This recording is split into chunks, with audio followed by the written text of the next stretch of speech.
অবস্থান করুন যার যার জায়গায়। আপনাদের সবকিছু দেখার সংস্থান পরিবর্তন করবেন না, সবাই জায়গায় থাকেন। তাদের মধ্যে নতুন করে বাসা বেঁধেছে। আমরা আশা করব, আমরা এগুলা করব না, কেউ এগুলা করবে না, বরঞ্চ রাজনৈতিক শিষ্টাচার রক্ষা করে জাতীয় ঐক্যের বীজতলাটা আমরা সবাই মিলে একসাথে তৈরি করব ইনশাআল্লাহ। সম্মানিত ভাইয়েরা, আসরের নামাজ আসন্ন, আরও অনেক বক্তা ছিলেন, তাদেরকে আমরা দিতে পারি নাই, আমরা দুঃখিত। এজন্য আমার লম্বা কথা বলার সুযোগ নেই। যারা এখানে কথা বলেছেন তারা আমার মনের কথাগুলোই তুলে ধরেছেন। আমি শুধু বলতে চাই, আগামীর বাংলাদেশটা কেমন হবে? আমি বলি আরেকটা লড়াই হবে ইনশাআল্লাহ। একটা লড়াই হয়েছে ফ্যাসিবাদের বিরুদ্ধে, আরেকটা লড়াই হবে দুর্নীতির বিরুদ্ধে ইনশাআল্লাহ। এই দুর্নীতির মূল উৎপাটন করার জন্য যা দরকার, আমরা তারুণ্য এবং যৌবনের শক্তিকে একত্রিত করে সেই লড়াইয়েও ইনশাআল্লাহ আমি জয়লাভ করব। প্রিয় ভাইয়েরা,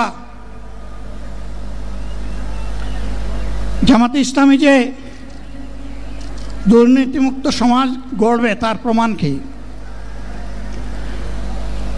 তার প্রথম প্রমাণ হচ্ছে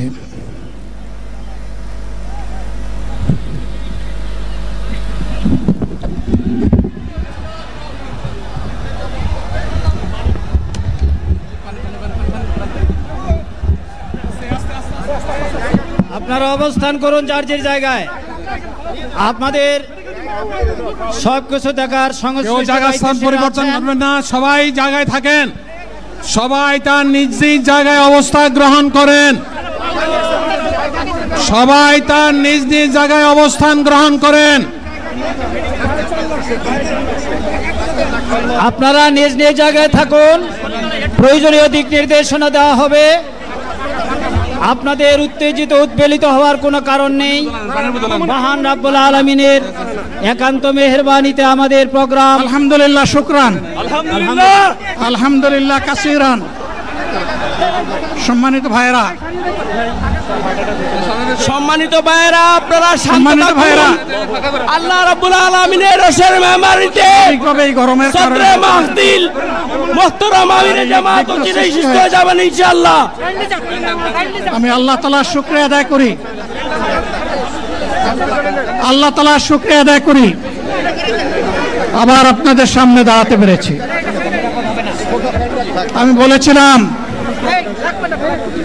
দুর্নীতিমুক্ত বাংলাদেশ ইনশাআল্লাহ সবাইকে নিয়ে আমরা গড়ব।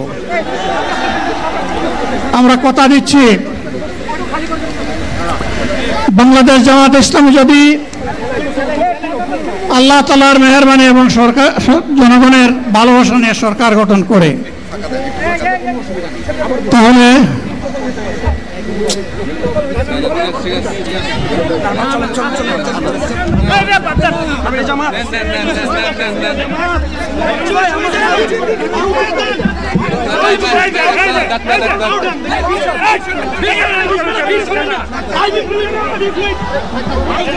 আপনারা নিজ নিজ জায়গায় অবস্থান করুন। আমাদের স্বেচ্ছাসেবকগণ আছেন, সংশ্লিষ্ট বিভাগের দায়িত্বশীলরা আছেন, তারা প্রয়োজনীয় ব্যবস্থা নেবেন। কারো মাইকের সামনে আসার দরকার নেই।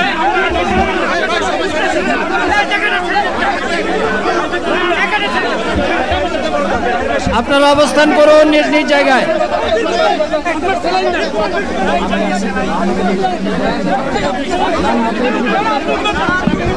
সবাই মেহেরবানি করে শান্ত হয়ে বসুন, শান্ত হয়ে বসুন, শান্ত হয়ে বসুন।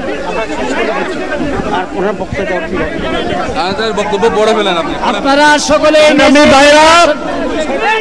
আমিরে জামাত একটুখানি অসুস্থ হয়েছেন, গরমের কারণে হয়েছে, কিন্তু উনি বারবারই চেষ্টা করছিলেন বক্তব্য দেওয়ার জন্য। ডাক্তাররা বলছেন ওনার আর বক্তব্য রাখা ঠিক হবে না। ওনার যে বক্তৃতা